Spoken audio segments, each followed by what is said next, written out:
তুই একটা বেশ্যা। আমার জীবনের সবচেয়ে বড় ভুল হয়েছে তোর মতো বেশ্যাকে বিয়ে করে। বাবার মুখে এমন কথাটি শুনে মা শাড়ির আঁচল দিয়ে মুখ চেপে ধরে কান্না করতে করতে তার রুমে চলে গেলেন। ভাতের লোকমা মুখে তুলতে গিয়েও আর তুলতে পারলাম না।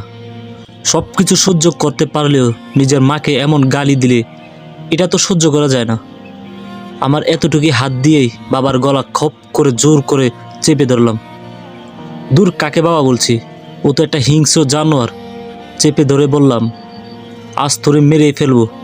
দিন দিন তুই আমার মায়ের উপর অত্যাচার করে যাবি, আর এটা আমি মেনে নেব। জানোয়ারটা জবাই করা মুরগির মতো ছটপট করতে লাগলো। এমত অবস্থায় আমার মা দৌড়ে এসে আমার গালে সজোরে একটা থাপ্পড় দিয়ে বসলো। তখনও আমি জানোয়ারটার গলা চেপে ধরে আসি। আমার মা অপর গালে আর একটা থাপ্পড় দিয়ে ফেললো। জি পোকার মতো আমার কানটাও এমন হয়ে গেল। জানোয়ারটা খুক খুক করে কাশতে কাশতে ডক ডক করে পানি খেলো। হাত ধুয়ে আমি বারান্দায় গিয়ে সিগারেটে টান বসিয়েছি। একটা শেষ করে সেই আরও একটা জ্বালিয়ে টানতেছি। হঠাৎ করে মাথায় খুন চেপে বসে বাবা নামক জানোয়ারটাকে মুহূর্তেই খুন করে ফেলতে ইচ্ছে করেছে। কি করবো বুঝতেছি না। মাথাটা হুট করে ব্যথা করতে লাগলো। ইচ্ছে হচ্ছিল নিজের মাথার চুল নিজেই টেনে টেনে ছিঁড়ি। জ্যোৎস্না রাত। ছোট বোনকে ডাক দিয়ে বললাম, মায়ের সাথে যদি বাবা কোনো ঝামেলা করে আমায় যেন ফোন দেয়। নিশ্চুপ রাস্তার মধ্যে হাঁটছি, কোথাও কোনো সারা শব্দ নাই। একটা কুকুরেরও হুঙ্কার ডাক আমার কাছে আসছে না। আমার মাথায় শুধু বেশ্যা বলে গালি দেওয়াটা ঘুরপাক খাচ্ছে।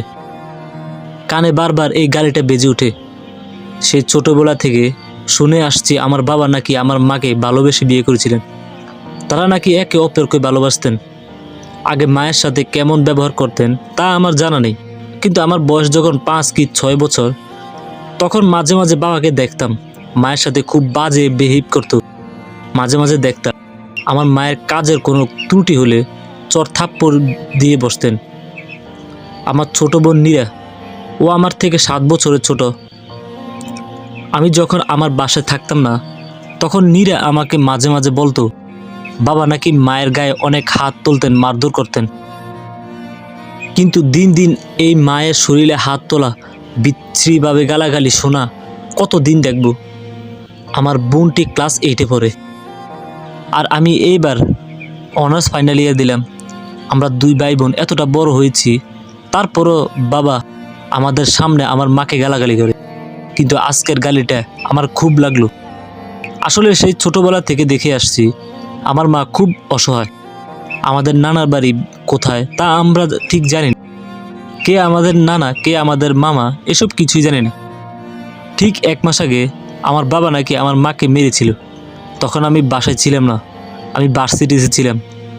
বাসায় আসার পর আমার ছোট বোনটি আমার কাছে কেঁদে দিয়ে বলল, ভাইয়া আজকেও বাবা মাকে মেরেছে। মায়ের হাতে ব্যথা পেয়েছে, নাড়তে পারছে না। তার ডান হাত ফুলে বসেছে। বাসায় আজকে রান্না হয়নি। আমি বললাম, বাবা কোথায় এখন? জানি না। মাকে মেরে তারপর বাসা থেকে বের হয়েছে, এখনও বাসায় ফিরেনি।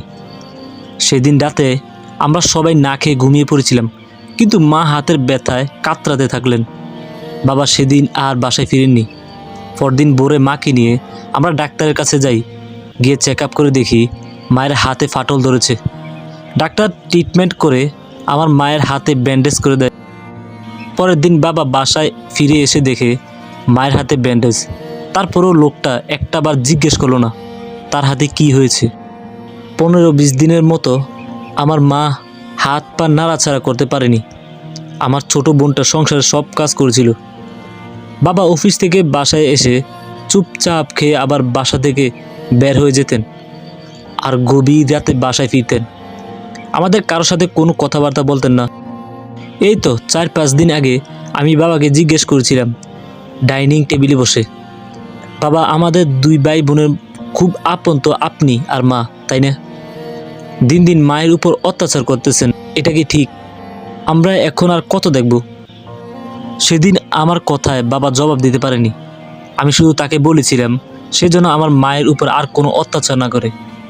কিন্তু তারপরেও দিন দিন এমন করে যাচ্ছে, এভাবে আর কত দেখব? আজকে বাবা আমার মাকে যে গালিটা দিয়েছে সেই গালিটা আমার সম্পূর্ণভাবে বুকে লাগছে। আমার মনে চাচ্ছে তাকে খুন করে ফেলি। এসব ভাবতে ভাবতেই নিশু আমাকে ফোন দেয়। মোবাইলের দিকে তাকিয়ে দেখি রাত 12:30 বাজে। প্রথমবার কলটা কেটে দিয়ে ফোনটা আবার পাশে রাখি। একটু পরে নিশু আবার আমাকে ফোন দেয়। ফোন কেটে দেওয়ার পরে, আবার ফোন দিচ্ছ কেন? সমস্যা কি তোমার? মানে কি হলো তোমার? আর এমন করতেছো কেন আমার সাথে? কেমন বিহেভ করব? তোমাকে আমি কিছু বলছি নাকি আমাদের মাঝে কিছু হয়েছে? আমাদের মাঝে কিছুই হয়নি, কিন্তু চাচ্ছি না তোমার সাথে আমার কোনো যোগাযোগ থাক। মিহির, তোমার কি হয়েছে বলো তো? হঠাৎ করে এমন কথা বলছো কেন? প্লিজ আমাকে বলো না তোমার কি হয়েছে। আমাদের মাঝে কিছুই হয়নি, বাট আমি চাচ্ছি না আমাদের মাঝে কোনো সম্পর্ক থাকুক, কারণ আমি তোমাকে বিয়ে করতে পারবো না। তুমি কেন? আমি আমার লাইফে কাউকে আনবো না, আমি সেফ একা থাকবো। হঠাৎ এমন করতেছো কেন মিহির? আমরা দুজন দুজনকে ভালোবাসি, তাই না? আর আমাদের সম্পর্ক আজ 2 বছর হতে চললো।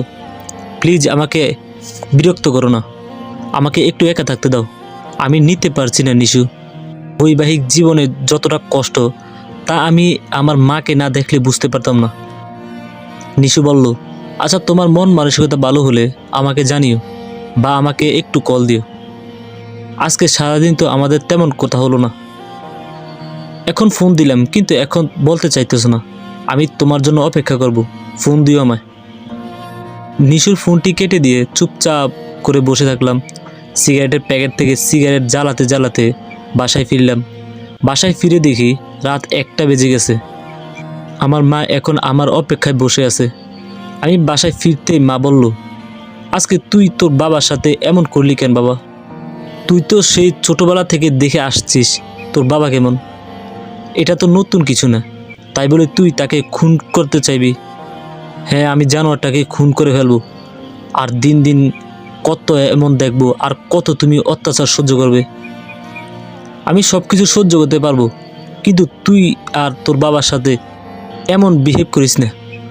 ওই জানোয়ারটাকে আমার বাবা বলো না। ও আমার বাবা না। কিসের বাবা? আচ্ছা খেতে বস। তখন তো না খেয়ে উঠে চলে গেলি, আর সেই 3-4 ঘন্টা পর এখন আসলি। কিছু বলবা? আমি ঘুমাতে যাব। এসব বলে আমার মায়ের সামনে থেকে আমার রুমের দিকে হাঁটা দিলাম। একটু পরে জানোয়ারটা দাড়ি চুকাতে চুকাতে আমাকে এসে বলল, কালকে তোরা সবাই আমার এই বাসা থেকে বের হয়ে চলে যাবি। আমি যেন সকালবেলা ঘুম থেকে উঠে তোদের মুখ না দেখি। আমি বললাম, যাব তো, যাওয়ার আগে তোকে খুন করে যাব, বুঝলি? তুই আমার মাকে কষ্ট দিছিস, আর কত দেখব? তোর অনেক সাহস হয়ে গেছে, তোকে আমি জেলে ঢুকাবো। কালকেই তোকে আমি জেলে ঢুকাবো। তোরে খুন করে তো তবে আমি জেলে ঢুকবো, এর আগে না তো। জানোয়ারটা আমার সাথে আর কিছুই বলতে পারলো না। আমার রুম থেকে বের হয়ে গেল। কিছুক্ষণ পরে নিশু আমাকে বারবার ফোন দিতে লাগলো। ফোনটি আমি সাইলেন্ট করে পাশে রাখলাম। নিশুর সাথে আমার সম্পর্ক রাখা সম্ভব না, আমাদের যতই কষ্ট হোক। আমরা আলাদা হয়ে যাব, আমাদের আর কোনো সম্পর্ক থাকবে না। ভোরবেলা ঘুম থেকে উঠে দেখি